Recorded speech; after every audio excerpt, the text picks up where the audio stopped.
I still remember the day my Aunt Vivian laughed in my face. I was 16, sitting at her expensive mahogany dining table. The one she never failed to mention cost more than my mother's monthly salary.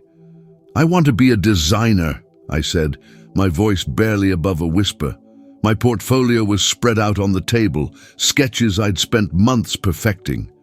She looked up from her wine glass, her crimson lipstick leaving a perfect imprint on the rim. "You? Successful?" Her laughter cut through me like a knife. "Oh, sweetie, people like us don't make it in creative fields. We work practical jobs. Your mother should have taught you that before she dumped you on me." I wasn't dumped on her. My mother died of cancer 3 months earlier. Aunt Vivian was my only living relative, and she never let me forget what a burden I was. "These are actually quite good," my cousin Melissa said, flipping through my portfolio. Melissa was 2 years older than me, and the apple of Aunt Vivian's eye. "Don't encourage her," Aunt Vivian snapped, snatching the portfolio away. "The last thing she needs is false hope. Do you know how many talented people are waiting tables in New York, living in rat-infested apartments, drowning in student debt?" She took another sip of wine, her eyes narrowing. "Besides, this industry is about connections. Who do you know? No one. What prestigious school will you attend? None. Where will you get the money to start your own line? Nowhere." I fought back tears. "I could get a scholarship. I've been researching." "Scholarships," she scoffed. "For every scholarship, there are thousands of applicants, and you think you're special enough to beat them all?" She stood up, smoothing her designer dress, the kind I dreamed of creating someday. On her lapel gleamed a vintage brooch, an Art Deco piece with emeralds and diamonds arranged in a sunburst pattern. It had belonged to my grandmother, but somehow Vivian had claimed it after Mom died. "I'm saying this for your own good, Emily. Focus on something practical, business administration, nursing, something that will actually pay the bills." She glanced at her diamond-encrusted watch. "Now, I have a dinner engagement. Don't wait up." After she left, I gathered my sketches, some of them stained with tears I couldn't hold back. "Don't listen to her," Melissa whispered, helping me collect the papers. "She does this to everyone, even me." "Why does she hate me so much?" I asked. Melissa sighed. "She doesn't hate you. She hates that your mom was Dad's favorite. She hates that your mom married for love instead of money. And most of all, she hates that you remind her of your mom, talented, kind, and determined." That night, I sat on my bed in the guest room that never quite felt like mine, even after 3 months. I stared at my sketches and made a decision. I would prove Aunt Vivian wrong, no matter what it took. I started small. While maintaining my grades at school, I created an Instagram account for my designs. I used thrift store fabrics and my mother's old sewing machine to bring my sketches to life. Each piece I photographed on Melissa, who turned out to be an enthusiastic model. 6 months later, my account had 5,000 followers. Not a massive number, but enough to catch the attention of a local boutique owner who offered to sell some of my pieces on consignment. When I told Aunt Vivian about the boutique, she rolled her eyes. "Playing store, are we? How cute! Just don't expect me to bail you out when this little hobby fails." I didn't tell her about the money I was saving in a secret account. Every dollar from my sales, every tip from my weekend job at the coffee shop went straight into my design school fund. By my senior year, something unexpected happened. One of my dresses, a midnight blue evening gown with a cascading back, was worn by a minor celebrity to a local charity event. She found it at the boutique and loved it so much, she tagged me in her Instagram post. Overnight, my follower count jumped to 50,000. Orders started pouring in. I was working every spare minute, sewing until my fingers bled, shipping packages before school, answering emails late into the night. Aunt Vivian noticed my exhaustion, but attributed it to teenage dramatics. She had no idea I was running a growing business from my bedroom. I preferred it that way. Her doubt had become my fuel. Then came the email that changed everything. The Council of Fashion Designers of America was hosting their annual Emerging Talent competition. The winner would receive a scholarship to Parsons School of Design and a mentorship with a renowned designer. I nearly deleted the email, assuming it was spam. Why would they contact me? But it was legitimate. Someone had nominated me. I later learned it was the boutique owner who had been silently cheering me on. The night before the submission deadline, I stayed up all night finalizing my collection. 5 pieces that told the story of my journey, from loss to resilience to hope. The centerpiece was a reinvention of my mother's wedding dress, which I'd found in storage. I transformed it from a dated 90s style into a modern ethereal gown that maintained the essence of the original. As dawn broke, I packaged everything carefully and dropped it at the courier office before school. I didn't tell anyone about my submission, not even Melissa. If I failed, I wanted to fail privately. Weeks passed. I tried to forget about the competition, focusing instead on graduation and my growing online business. But every time my phone rang with an unknown number, my heart skipped a beat. The call finally came on a rainy Tuesday afternoon. I was in the kitchen helping prepare dinner, one of the many chores Aunt Vivian assigned to earn my keep. "Is this Emily Carter?" a woman's voice asked. "Yes, this is she. I'm calling from the Council of Fashion Designers of America. I'm pleased to inform you that your collection has been selected as a finalist in our Emerging Talent competition." I nearly dropped the phone. A finalist out of thousands of applicants. The final judging and awards ceremony will take place in New York City on June 15th. We'll need you to attend in person with your collection. Can you confirm your availability? I looked at the calendar on the refrigerator. June 15th was 3 days after graduation. "Yes, I'll be there," I said, my voice trembling with excitement. After hanging up, I stood frozen in the kitchen, trying to process what had just happened. A finalist. Me. The girl who wasn't supposed to succeed. "Who was that?" Aunt Vivian asked, entering the kitchen with her usual air of suspicion. For a split second, I considered telling her the truth. Maybe now she would believe in me. Maybe now I would finally earn her approval. But the memory of her laughter, her dismissal, her constant undermining stopped me. "Just a friend from school," I lied, planning something for after graduation. She didn't press further, already distracted by her ringing phone. Another dinner engagement, another excuse to leave me alone. That night, I called Melissa, who had moved out for college the previous year. "I need your help," I said, and told her everything. "You're kidding!" she screamed so loudly I had to hold the phone away from my ear. "Emily, this is huge! Of course I'll help. I'll come with you to New York. Mom doesn't need to know." Over the next few weeks, I prepared in secret. I polished my collection, arranged transportation to New York, and coordinated with Melissa. I told Aunt Vivian I would be staying with friends after graduation to figure out my next steps. She barely acknowledged the information, too busy planning her summer in the Hamptons. Graduation day arrived. As I sat among my classmates in my cap and gown, I scanned the audience for Aunt Vivian. She was there, looking bored, checking her watch repeatedly. When my name was called to receive my diploma, I heard only Melissa's enthusiastic cheering from the back row. The next day, we left for New York. Melissa had borrowed her roommate's car, and we drove the 4 hours singing at the top of our lungs, drunk on possibility. For the first time since my mother died, I felt truly free. New York was everything I'd dreamed of and more.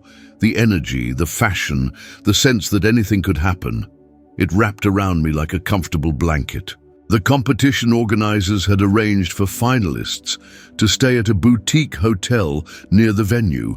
I could hardly believe I belonged there among the other talented designers, many from prestigious schools with years of formal training. The day before the ceremony, as I was making final adjustments to my collection, my phone buzzed with a text from Melissa. Emergency. Call me. My heart raced as I dialed her number. What's wrong? Mom found out, Melissa said, her voice tight with tension. Someone from the boutique congratulated her on your success. She's furious you didn't tell her, and she's coming to the ceremony tomorrow. My stomach dropped. How could she even know where it is? I'm so sorry, Emily. She made me tell her. She was scary. But listen, maybe this is good. When she sees how amazing you are, how far you've come. You don't understand, I interrupted. She'll find a way to ruin this for me. She always does. After hanging up, I paced the hotel room, panic rising in my chest. All my hard work, all my secret planning, and now Aunt Vivian would be there, ready to remind me of all the reasons I shouldn't succeed. That night, I barely slept. By morning, my anxiety had transformed into something else, determination. If Aunt Vivian was coming to witness my moment, I would make sure it was a moment she'd never forget. The morning of the ceremony arrived with golden sunlight streaming through my hotel window. I stood before the mirror, hardly recognizing myself. The past 2 years had changed me, not just physically, but in ways that ran much deeper. I opened my jewelry case and pulled out a small velvet pouch. Inside was something I'd never told anyone about, my grandmother's brooch, or rather a perfect replica of it. I'd spent months secretly working with a jewelry designer, using my savings to create an identical copy of the piece Aunt Vivian had claimed, the one that should have been mine. As I pinned it to my dress, a sleek, black creation of my own design, I thought about what lay ahead.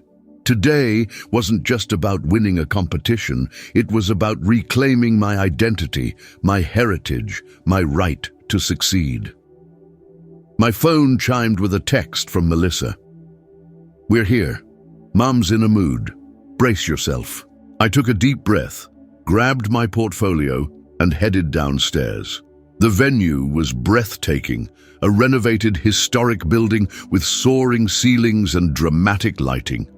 My collection was already set up in the exhibition area, where judges and attendees would view the finalists' work before the award ceremony. As I entered the main hall, I spotted them immediately. Aunt Vivian stood near the entrance, looking severely out of place despite her designer outfit. Melissa hovered beside her, throwing me apologetic glances. There she is, Aunt Vivian said loudly as I approached. The secret fashion prodigy. I had to hear about this from Marjorie at the boutique. Do you have any idea how embarrassing that was? Hello, Aunt Vivian, I said calmly. I'm glad you could make it. Her eyes narrowed as she took in my appearance. Is that...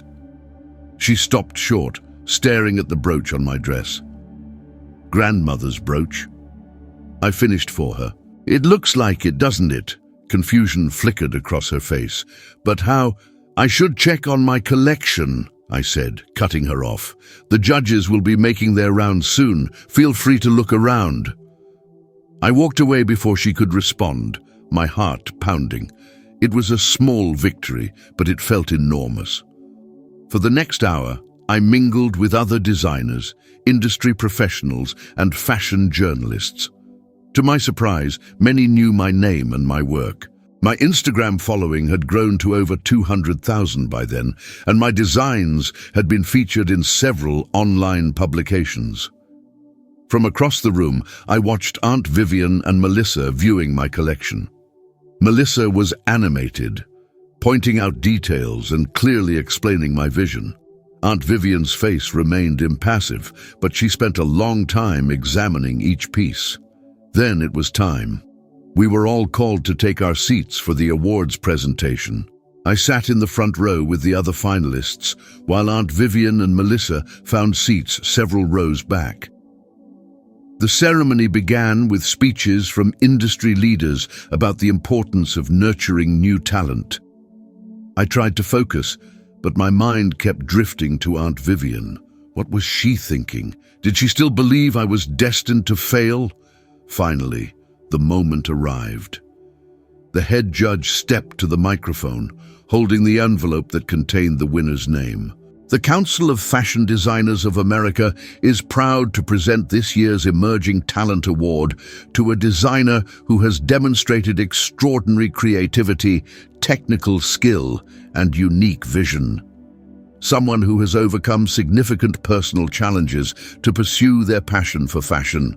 My palms were sweating. I wiped them discreetly on my dress. This year's winner has created a collection that tells a powerful story of loss, resilience, and transformation. A collection that honors the past while boldly stepping into the future. I dared not hope. There were 5 other finalists, all incredibly talented. The winner of this year's Emerging Talent Award and recipient of a full scholarship to Parsons School of Design is, the pause seemed eternal, Emily Carter. The room erupted in applause. The designers seated beside me turned with congratulatory smiles. Someone nudged me to stand. In a daze, I rose and made my way to the stage. As I climbed the steps, I caught sight of Aunt Vivian's face in the crowd. She was completely still, her expression frozen in what appeared to be shock. Beside her, Melissa was on her feet, clapping wildly and wiping tears from her eyes. The head judge handed me a crystal award and leaned into the microphone. "Emily, would you like to say a few words?" I hadn't prepared a speech. I never really believed I would win. But as I looked out at the audience, at the fashion world that had welcomed me, at Melissa who had supported me, and at Aunt Vivian who had doubted me, the words came naturally. "Thank you for this incredible honor," I began, my voice steadier than I expected. 2 years ago, I was told that people like me don't succeed in creative fields, that without connections, without money, without the right background, my dreams were just fantasies. I could see Aunt Vivian shift uncomfortably in her seat. But what I've learned is that passion, perseverance, and purpose can overcome any obstacle. My collection is dedicated to my mother, who taught me to see beauty in everything, and to my grandmother, whose artistic spirit lives on in me. I touched the brooch on my dress. This replica of my grandmother's brooch represents something important to me, that we can honor our past while creating our own future, that we can take what seems broken and make it into something beautiful. Udis, as I stepped down from the stage, award in hand, the room seemed to blur around me. Photographers approached asking for pictures. Industry professionals pressed business cards into my palm. It was overwhelming, exhilarating, and utterly surreal. Through the crowd, I saw Aunt Vivian still seated, her posture rigid. Melissa had made her way to the front and engulfed me in a tearful hug. "You did it!" she whispered fiercely in my ear. "You actually did it! I'm so proud of you!" "I couldn't have done it without you," I said, meaning it. Her support had been my lifeline. As the crowd thinned and people moved toward the reception area, Aunt Vivian finally approached. Her face was carefully composed, but I could see the calculation behind her eyes. "Congratulations," she said stiffly. "It seems I may have underestimated you." Coming from Aunt Vivian, this was practically an apology. But I wasn't looking for her approval anymore. "Thank you for coming," I replied simply. Her gaze dropped to the brooch on my dress. "That's a very convincing copy." For a moment, I thought that I had taken the original. I finished for her. "No, Aunt Vivian, I wouldn't do that. This is a replica I had made, a symbol of what was taken from me and what I've reclaimed on my own terms." She blinked rapidly, clearly unsettled by my directness. "Well, I suppose I should be going. I have a dinner engagement." Of course she did. Some things never changed. "Before you go," I said, "I want to thank you." Surprise flickered across her face. "Thank me? For what?" "For teaching me that no one else gets to define my worth. That lesson was invaluable." She stared at me for a long moment, as if seeing me for the first time. Then, without another word, she turned and walked away.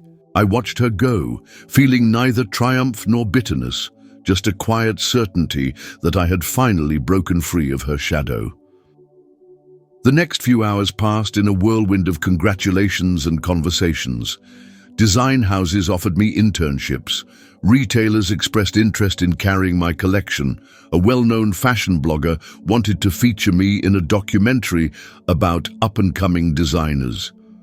By the time Melissa and I returned to the hotel, it was past midnight. We collapsed onto my bed, exhausted but elated. "What happens now?" Melissa asked, staring up at the ceiling. I thought about the scholarship, the mentorship, the opportunities that had opened up in just one evening. Now I go to Parsons. I learn everything I can. I build my brand. And what about Mom? I sighed, thinking of Aunt Vivian's face when my name was announced. I don't know. I don't think she'll ever truly understand me, or what drove her to be so cruel. But that's her journey, not mine. Melissa rolled onto her side to face me. You know what was amazing? When you walked past her to the stage wearing that brooch, the look on her face, priceless. I smiled. It wasn't about revenge. It was about reclaiming something that was taken from me. Not just the brooch, but my confidence, my heritage, my right to follow my own path.